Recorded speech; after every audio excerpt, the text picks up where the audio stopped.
Hello everybody, welcome to Bandits and Bookworms. My name is DEIDRE, and today we're going to read a book together. Now, to preface before we get started on the rest of the video, the format of this channel is not going to be a traditional booktube channel. Yes, there will be reading vlogs, and yes, there will be things that you're used to seeing in other booktubers' content. However, we are also going to be doing some more group things. There will be multiple personalities appearing in this channel, not just me. With that said, here's a little context about who I am. Reading is a fairly new hobby for me. I started in the back half of 2022 and have continued until then. So it's been a little less than a year since I really started reading heavily. There are a number of reasons why this is the case, but the short version is that I felt like I had a lot of reading from high school that I hadn't yet completed and therefore shouldn't be allowed to partake in some more casual reading. As such, you can see that my bookshelves are not super stocked and I don't have as much experience with reading as a lot of other booktubers do. I do utilize my local library a lot, so there are a number more books that I have read that are not present on my shelves because I read them from my library. Speaking of which, the book that I'm reading today, I also got from my library, and while it is not a new book necessarily, it is new to me, and that is Ninth House by Leigh Bardugo. I have read two other Leigh Bardugo books, that would be the Six of Crows duology, so Six of Crows and Crooked Kingdom, and I loved both of them. I know that this is Leigh Bardugo's first foray into adult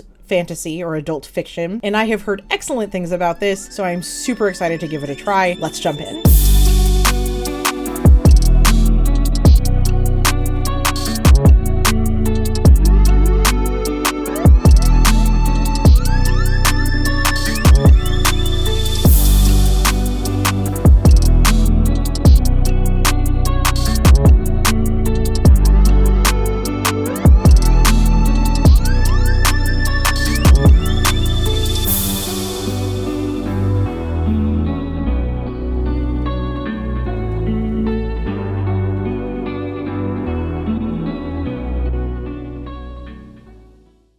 Good morning! I stayed up a little too late reading last night. I didn't get super far into the book. I'm officially 25% of the way into Ninth House. I found, as is the pattern with me and books, and this may just be the norm, it takes me about 100 pages to get into a story. Whether that's because of the world building or the setup, or there's just a lot of information that we have to glean, it takes a while. I'm at page 115 right now, so I just got into the meat of the story. I had two false starts with Six of Crows before I really got into it, and I'm now gonna get a tattoo from that franchise. Because it is my first foray into dark academia, because it is Leigh Bardugo's first time with adult fiction, there's a possibility I don't like this one as much as Six of Crows. So far, my non-spoilery thoughts are that I really like the dynamic between Alex and Darlington. I think that the two of them trying to figure each other out is really, really fun. The way the story is told by flashing forward and back in time, it isn't like revolutionary or anything, but I'm finding it really enjoyable. I've seen it done really poorly in the past, so I'm happy to see it's working out well this time so far. The thing that I am wishing that I had more of already by this point is a little bit more information on the magic system. Based on the way that the story's being told in the flashbacks, it sounds like that's where we're going to get most of that information. So I'm imagining that we're going to be learning about this world and about this magic system throughout the entirety of the novel, which honestly just makes me more excited for Hellbent, the sequel, because I want to experience a story in this world where I know all of the rules already. Anyway, time to read some more.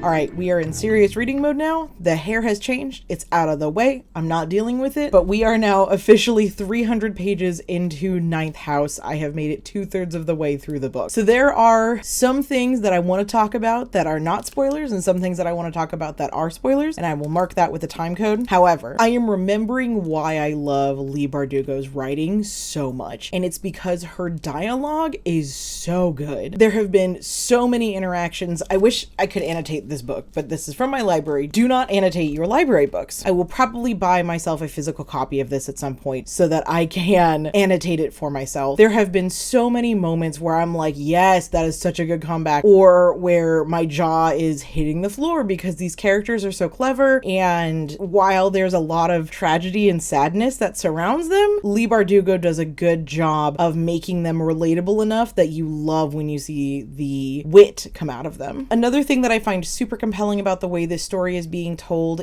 is that we have casual mentions of the Greys sprinkled throughout the story. It's not like when you see a Grey, something big is going to happen. It's that they are a constant in Alex's life. They're special and she still feels a certain way about them, but it's not like there's special things happening with them all the time. It's just, this is what it is for her. And I think that just brings out the more intense scenes with the Greys even more. I'm gonna be getting into spoiler territory now, so please go to the timestamp I am putting right here at the bottom of the screen. I'll also put a link down below.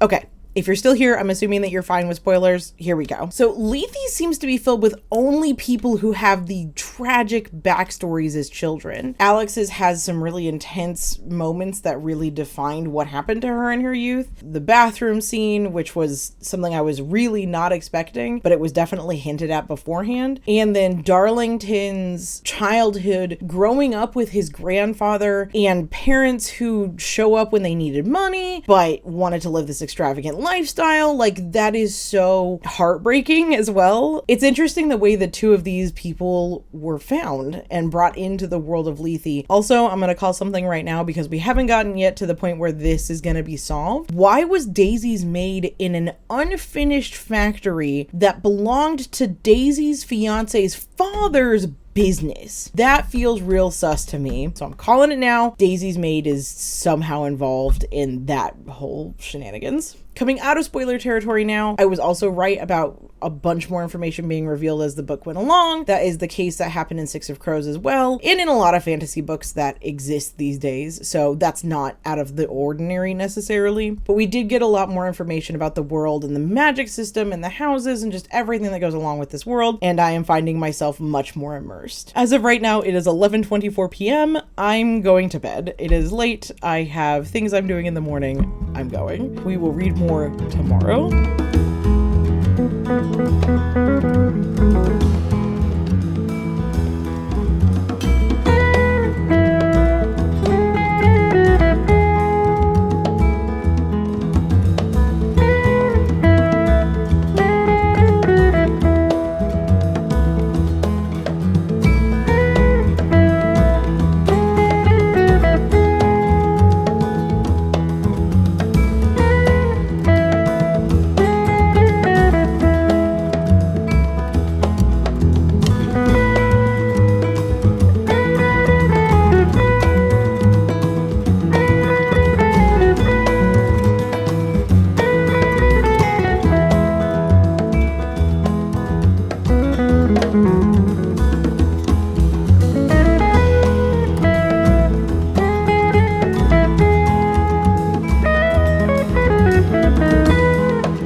You may see the dog coming in and out of this video because he's fickle, but he likes the sun, but he also doesn't want to be in one place for more than a little bit at a time. So I have officially finished Ninth House.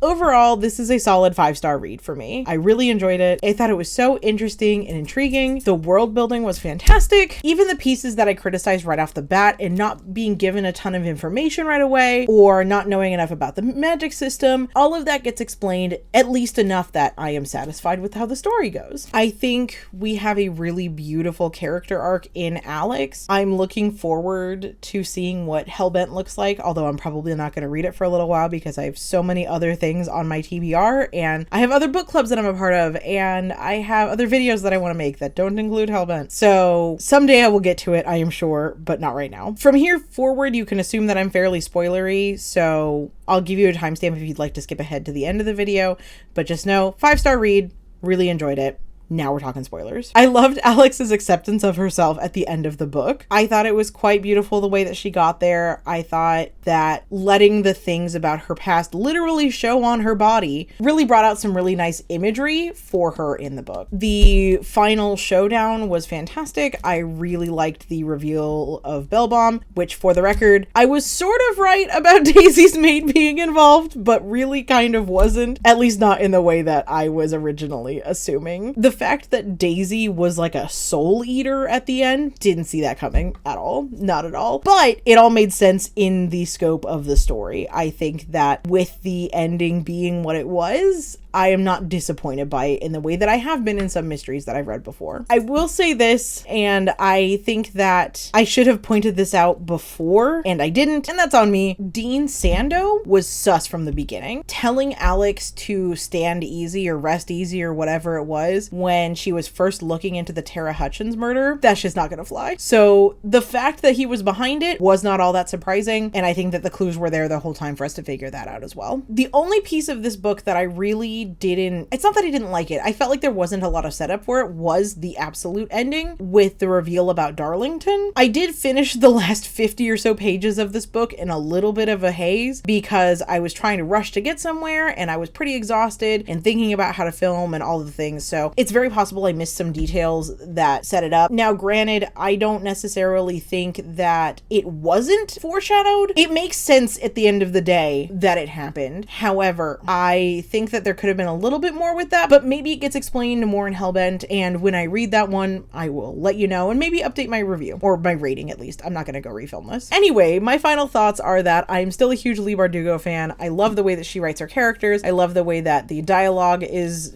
portrayed. I just love the wit that comes with these books, and I think that it's great. So 5 stars, really enjoyed it, would recommend. Thank you so much for watching this video. If you liked it, please leave a like down below. If you liked this content, please subscribe to the channel. We're trying to get ourselves kicked off the ground right now. You can expect to see more content like this from me and my other 2 compatriots that are going to be participating in the channel, as well as some book clubs and maybe some travel vlogs and other things about that. It will all be centered around books, and we will read something in every video or have a discussion about reading in every video. But with that said, thanks for joining, and I will see you next time.